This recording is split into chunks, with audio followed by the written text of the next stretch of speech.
Hello everyone, welcome back to Let's Learn. Have you ever created a serial number list in Excel and after deleting a row, you noticed all your serial numbers became incorrect? For example, if you manually type 1, 2, 3, 4, 5, and later delete one of the records, the numbering becomes 1, 2, 4, 5, leaving gaps in your list. Many people fix this manually every time, but that's time-consuming and can easily lead to mistakes. Today, I'll show you a simple Excel formula that automatically updates your serial numbers whenever you insert or delete rows. Let's get started. First, click on the first cell where you want your serial number to appear. Since my table starts on row 3, I'll type this formula. Equals row, open parentheses, close parenthesis, minus 2. Here's why we subtract 2. The row function returns the current row number. Since this formula starts on row 3, Excel returns 3. By subtracting 2, the result becomes 1, which is exactly what we want for the first serial number.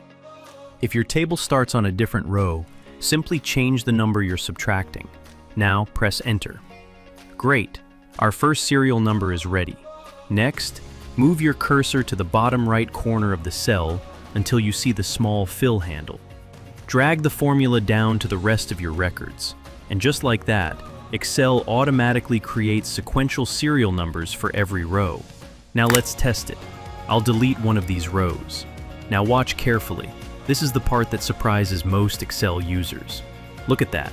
The serial numbers update instantly without any manual editing.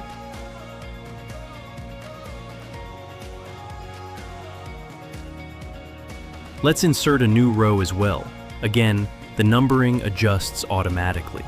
Using formulas instead of typing numbers manually not only saves time, but also keeps your data accurate and professional. I hope this trick makes your Excel work much easier.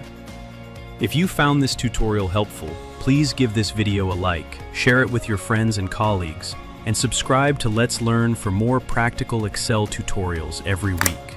Thanks for watching, and I'll see you in the next tutorial.